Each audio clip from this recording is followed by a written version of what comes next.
Ano nga ba ang legit na dahilan kung bakit bigla ang nawala si Miss Atasha Mulak dito po sa isang noontime program ng sa mga updates po natin. Maraming salamat po. Usap-usapan ngayon sa social media ang tila baga bigla ang pagkawala nitong si Miss Atasha Mulak sa isa sa mga programa or dito po sa noontime program ng Itbulaga. Matatandaan na si Miss Atasha Mulak ay nakilala at unang nilaunch pagkatapos po nilang mag-aral, magkapatid nitong si Andres Mulak ay una siyang nakilala at pinakilala dito po sa Itbulaga kung saan dito na rin talaga dumami ang kanyang mga supporters. Si Atasha Mulak ay anak ni Aga Mulak at Charlene Gonzalez at isa sa mga bagong mukha sa mundo ng telebisyon. Kilala siya sa kanyang pagiging masiyahin, profesional at may likas na talento sa pag-host. Noong September 2023, opisyal siyang ipinakilala bilang isa sa mga host ng noontime show na EAT na kalaunan ay muling pinangalan ng Itbulaga matapos ang legal na desisyon pabor kina Tito Soto, Big Soto at Joey De Leon or mas kilala bilang TBJ. Noong September 23, 2023, si Atasha ay opisyal na naging bahagi ng EAT bilang isa sa mga host. Sa kanyang unang araw, ipinamalas niya ang kanyang talento sa pagsayaw at pakikipag-ugnayan sa mga manonood na agad na minahal ng mga Dabber Cats. Ang kanyang pagiging natural sa harap ng kamera at ang kanyang positibong personalidad ay agad napansin ng mga manonood. Marami ang humangat sa kanyang kakayahang makibagay sa mga veteranong host ng programa. Kaya naman, ito lamang ay nagkaroon po ng pagkagulat at pagkabiglang ilan sa mga followers at ilan sa mga nanonood ng Itbulaga dahil noong Mayo 2025, napansin ng mga manonood ang biglang pagkawala ni Atasha sa Itbulaga. Marami ang nagtaka at nagtanong kung ano ang dahilan ng kanyang pagkawala sa programa. Meron pa nga mga naglilitawang espekulasyon patungkol po sa isyong ito na isa sa pinaka-major reason na sinasabi po nila ay nagbabawas na daw di umano ng host ang Itbulaga dahil nauubusan na daw di umano ito ng kanila pong mga advertisers na magpe-place ng ads para po dito sa nasabing show. Alam po natin na mga advertisers ang isa sa pinaka-main reason at isa sa pinaka-malaking ambag para po magpatuloy ang isang show lalo-lalo na sa Free TV. Pero sa kasalukuyang henerasyon kasi, mas tinatangkilik ng maraming Pilipino, mas maraming tumatangkilik na mga Pilipino at manonood or mga viewers sa social media kaysa po sa Free TV dahil may mga malalaking maraming rason na itinuturo. Unang-una, yung comfortability ng time, no? O saan, napapanood po nila yung kanilang mga paboritong programa sa pinaka-convenient time po nila na hindi katulad ng panahon noon na kailangan mong mag-abang dun sa kanilang eksaktong oras para mapanood at wala na rin siyang replay.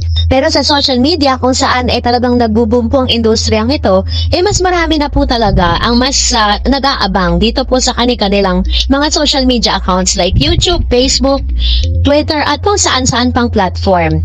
And this time, sa pinabulaanan ng programang Itbulaga na isa sa pinaka-major reason kung bakit nawala si Atasha ay ang pagbabawas ng ilang mga host. Kasi kung tutuusin, titignan naman talaga natin kung meron ng deserving, isa sa mga deserving na talagang manatili dito po sa Itbulaga ay isa si Miss Atasha Mulak doon because matapos siyang ilagay, matapos siyang mapanood dito sa Itbulaga, talagang nakapag-add siya ng flavor, no? Kasi yung pinaka-bagong mga manonood kasi ng Itbulaga, which is yung mga Gen Z ngayon, ay talagang inaabangan ito pong si Miss Atasha Mulak. Kaya naman inad talaga siya kasi nagbabagong henerasyon.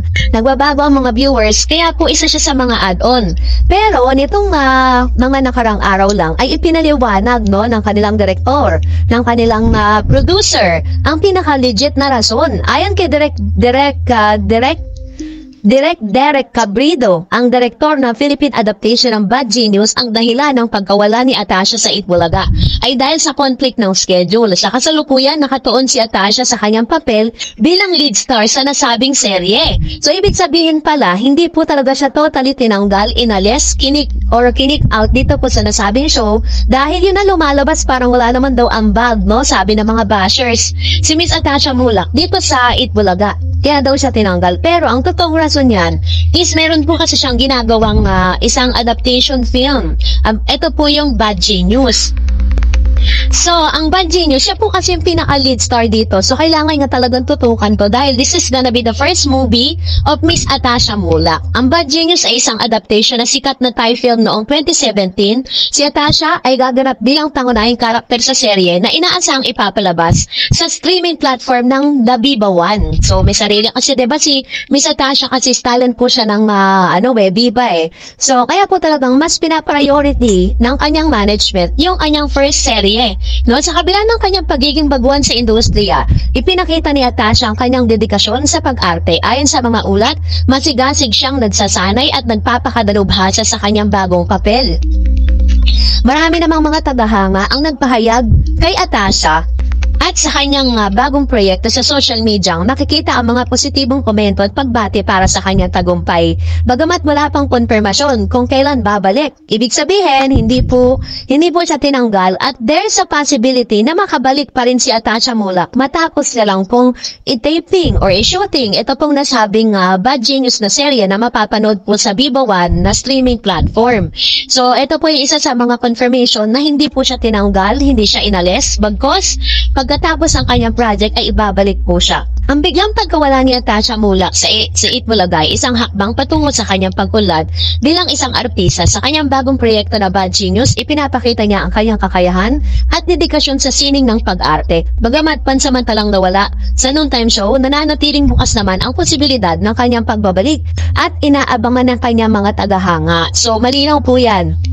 Wala pong inalis at wala rin pong katotohanan na nauubusan na ng mga parang mga product, no, yung mga ads. Ito pong Itbulaga dahil kung gaano po karami ang ads dati.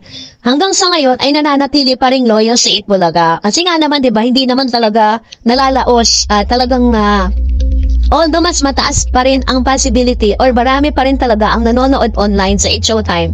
Pero kung pagbabasihan natin sa mga ads, marami pa rin pong ads or mga advertisers ang patuloy pa rin po na nagtitiwala sa noontime program ng Itbulaga. Kaya naman patuloy pa rin ang ligaya at patuloy pa rin na umi-air ang Itbulaga sa TV5. So, that's it for today. For more videos and updates, please don't forget to like and subscribe. And please don't forget to follow my Facebook page, DarEdsTV. God bless everyone!